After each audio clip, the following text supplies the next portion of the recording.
Hello जय हिंद।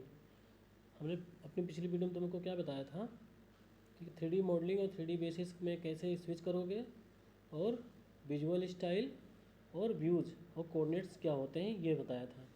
ठीक है, अब हम तुम्हें यहाँ पे 3D मॉडलिंग में ही मॉडलिंग पैनल का सारा टूल्स कवर कराएंगे। ठीक है, यही 4-5 टूल हैं जो सबसे इम्पोर्टेंट हैं और यही लास्ट तक तुम्हारे काम करेंगे। तुम किसी भी 3D सॉफ्टवेयर को सीखोगे तो यही 4-5 टूल मिलेंगे। टूल्स तो तुम्हें ढेर सारे नज़र आ रहे हैं, लेकिन सारे टूल्स कौन से हैं? 2D के हैं। ठीक है, तो चलो सबसे पहले हम अपना स्टार्ट कर रहे हैं मॉडलिंग से। तब जब तुम ऑटोकैड मतलब 3D मॉडलिंग से जैसे इस तरह से रहोगे, है ना, तुम्हारे पास ऐसे लगा रहता है बेसिक, मतलब तुम पहले किस में थे? ड्राफ्टिंग एनोटेशन में थे, है ना। अब तुम यहाँ से किस में स्विच किए? 3D मॉडलिंग में स्विच किए। यहाँ से तुमने 3D मॉडलिंग में स्विच कर लिया। अब तुम्हारा क्या है, यहाँ पे हमारा व्यूज़ नहीं चेंज हुआ, ठीक ना। तो व्यूज़ नहीं चेंज हुआ तो उसके लिए तुम्हें क्या करना होता है, यहाँ पे और या फिर यहाँ से चेंज करना होता है। तुमने टॉप किया, टॉप करने के बाद SW आइसोमेट्रिक कर लिया। ठीक है, अब देखो तुम्हारा तीनों एक्सिस नज़र आ रहा है ना। तो अब यहाँ पे देखो अपने पास क्या है, सबसे पहला है ये बॉक्स का। ठीक है, यही चीज़ तुम्हें यहाँ पे भी मिल जाएगा। तो इसके मैंने नोट्स भेज दिया है, उससे तुम अपना लिख लो कमांड कैसे काम करेगा, और मैं यहाँ तुम्हें स्टेप बाय स्टेप बता रहा हूँ, यहाँ से फॉलो करो।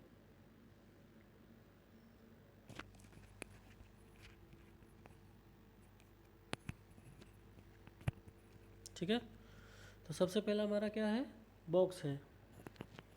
बॉक्स का इस्तेमाल कहाँ पे करोगे? सिंपल, तुम्हें कहीं पे अगर कोई क्यूब बनाना है या क्यूबाइड बनाना है तो उसका इस्तेमाल तुम बॉक्स से बना सकते हो। ठीक है, तो बॉक्स को लेने के लिए ये तो वैसे इन टूल का इस्तेमाल होता नहीं है, ठीक है, क्योंकि ये सिर्फ हमें एक सैंपल के रूप में दिए गए हैं हमारे काम को आसान करने के लिए, अगर हम चाहें तो। ठीक है, अदरवाइज़ हम डायरेक्टली स्केच बना के उसको तो कन्वर्ट करेंगे। तो सबसे पहला हमारा बॉक्स है, तो बॉक्स का शॉर्टकट क्या होगा हमारा फ्रेंड्स? BOX इंटर प्रेस करो। अब यहाँ नीचे देखो, स्पेसिफाई फर्स्ट कॉर्नर अथवा सेंटर। अब देखो दोनों में फ़र्क क्या है। अगर तुमने पहला कॉर्नर दे दिया तो तुम क्या कर सकते हो, लंबाई, चौड़ाई और ऊंचाई ये तीनों अलग अलग दोगे।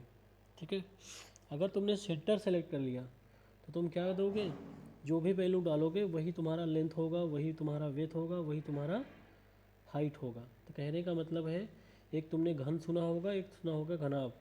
घनाभ में क्या होता है, लंबाई भी अलग होती है, चौड़ाई भी अलग होती है और ऊंचाई भी अलग होती है। और घर में हमारा क्या होता है, तीनों भुजा सेम होती है। तो तीनों भुजा जब सेम है तो हमें अलग अलग डालने की ज़रूरत नहीं है, हमने सिर्फ एक वैल्यू डाली, वो हमारा क्या हो गया, तीनों में कन्वर्ट हो गया। तो पहले हम पहले वाले प्रोसेस को फॉलो करते हैं। तो मान लीजिए मैंने पहला कॉर्नर अपना दे दिया। अब तुम देखो कर्सर ड्रैग कर रहे हो तो तुम्हें क्या मिल रहा है, देख रहे हो? अब देखो फर्स्ट कॉर्नर देने के बाद यहाँ पे नीचे ऑप्शन है क्यूब और लेंथ। क्यूब लेंथ का मतलब क्या है, जैसे तुमने रेक्टेंगल बनाया था, मतलब first corner then second corner, corner to corner, तो ये था हमारा।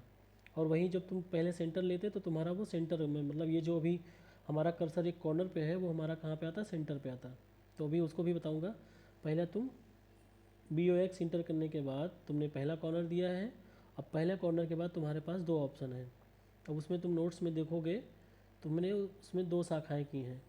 एक शाखा इस तरफ की है जिसमें कि हमारा क्या है, तीनों लेंथ अलग अलग हैं, और दूसरी शाखा हमारी क्या है जिसमें कि सिर्फ एक वैल्यू डली है। तो मान लो तुम्हें अभी क्यूब बनाना है, तो क्यूब बनाने के लिए तुम क्या कर दोगे, सिंपल C इंटर कर दोगे या फिर क्यूब के ऑप्शन पे क्लिक कर दोगे। तो अब देखो ऑटोमेटिक उसकी सभी भुजाएं क्या हो गई, सेट हो गई। अब ये हमारा रोटेट हो रहा है, क्यों? क्योंकि हमारा आर्थो बंद है। तो आर्थो ऑन कर लो, तुम्हारा ये फिक्स हो जाएगा, रोटेट नहीं होगा। ठीक है, अब इसको कितनी भुजा लेना चाहते हो, 5, 10, 20, 15, जो भी लेना चाहो उसको टाइप करो, इंटर प्रेस कर दो। तो इसमें तुम्हारा क्या है, 10 लेंथ है, 10 विड्थ है, 10 हाइट है। चलो अब इसको मूव कैसे करोगे, जैसे उसमें बताया था, स्क्रॉल दबा के पैन कर सकते हो, स्क्रॉल दबा के आगे पीछे जूम, मतलब स्क्रॉल आगे पीछे करके जूम जूम आउट कर सकते हो। अब जूम आउट तुम्हें कहाँ करना है, मॉडल पे ही, ठीक है। जो पार्ट तुम्हें जूम करना है वहाँ कर्सर रखो, फिर स्क्रॉल को आगे को ले जाओ तो जूम होगा, और पीछे ले जाओगे तो जूम आउट होगा। अब ऐसे नहीं कि तुमने यहाँ कर्सर रख के ऐसे जूम किया तो मॉडल हमारा क्या हो जाएगा, खो जाएगा। तो जब मॉडल खो जाएगा तो वही तरीका है, कौन सा, जेड इंटर करना है, ई इंटर करना है, ठीक है। अब इसके बाद हमारा देखो यहाँ पे एक होता है जूम एक्सटेंड, यहाँ पर भी है, डायरेक्टली यहाँ पे क्लिक करके, जैसे तुम खो गया तुम्हारा मॉडल, तुमने यहाँ क्लिक किया ऑटोमेटिक आ गया। अब देखो ये तो रहा शिफ्टिंग, स्क्रॉल दबा के शिफ्ट कर लिया, दूसरा zoom in zoom out scroll आगे पीछे करके, तीसरा हमारा क्या है, शिफ्ट दबाना है और स्क्रॉल बार प्रेस करना है। तो इसको तुम मॉडल को रोटेट करके भी देख सकते हो, ठीक है। तो तुम यहाँ से क्या करो, SW आइसोमेट्रिक अपनी रियल पोजीशन पे आ जाओ।